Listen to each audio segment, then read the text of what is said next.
И доколку дозволиме враќање на ВМРО ДПМН, дозволуваме и блокада на Македонија и внатрешни етнички тензии.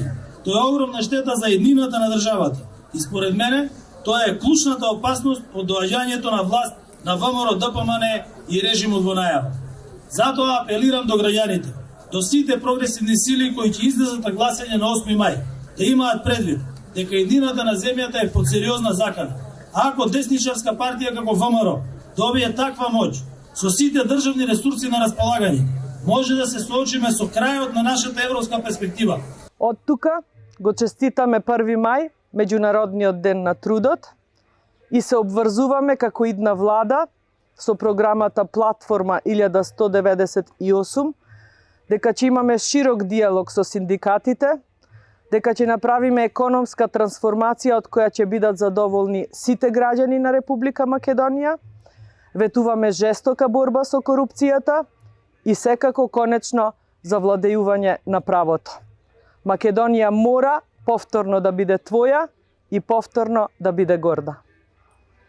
Денеска денот не е за политика, но за жал сме во сред предизборна кампања и морам да упатам од ова свето место каде што се удрени темелите на македонската држава токму овде од меморијалниот центар на Асном во Пелинце, да упатам порака до оние кои што секогаш им се полни устата со Асном и Македонија, покажуваат со прст на други за Ванчо Михајловистички движења и коалиции наводни во Македонија. Никогаш ниту една власт не се обиде да го ревитализира стопанството.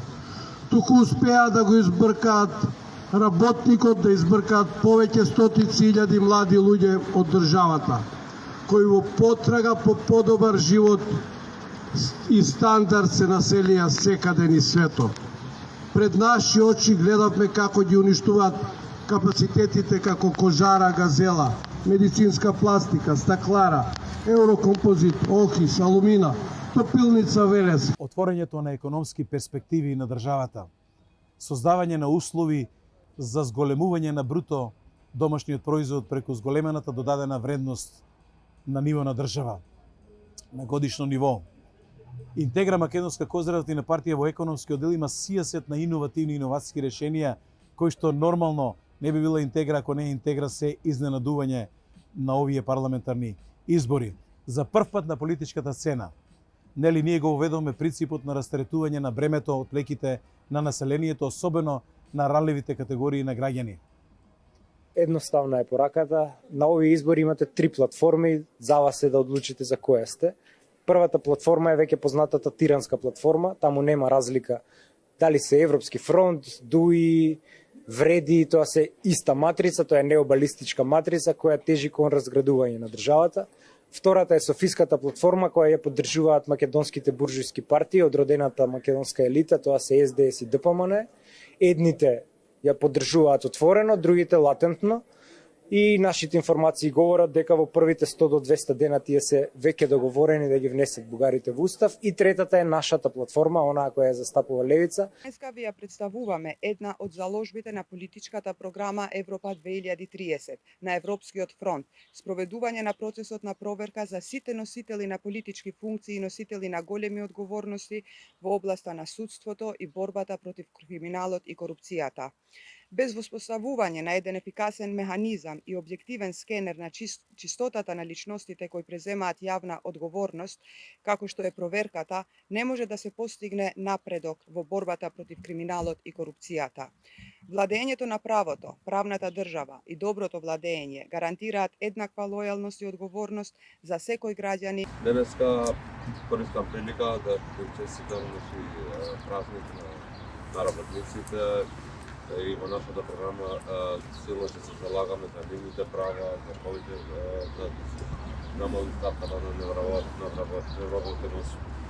Во контакт сме и со синдикатите и денеска е малку порелаксирано, сите се семејства да се вклучат да се по пикници, така да ќе почнеме од паркот Чаир, после ќе продолжиме паркот Зигова, Сара и дале во релаксирана атмосфера. Ваши представници во парламентот, демократи, ќе се бориме за врвно и бесплатно образование. За секој дете да има бесплатен учебник, да има топол оброк, наставниците да имаат 100% изголемена плата, за да има квалитетно образование, инспирација и мотив за работа. Се бориме за интерактивната настава, да се стави акцент, бидејќи се покажа како добар метод на учење. И затоа ве повикувам да гласате за демократи, да го заокружите бројот 16, за да креираме врвно и бесплатно образование.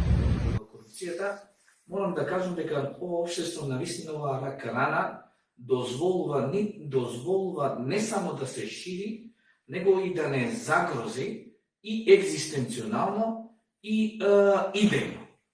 И тоа е жалосно заради тоа што тоа го повторуваме 30 години и таа рака рана не само што не ја превенираме, него кога станува збор за нејзина примена во праксата, апсолутно доаѓа до загрозување на целата заедница.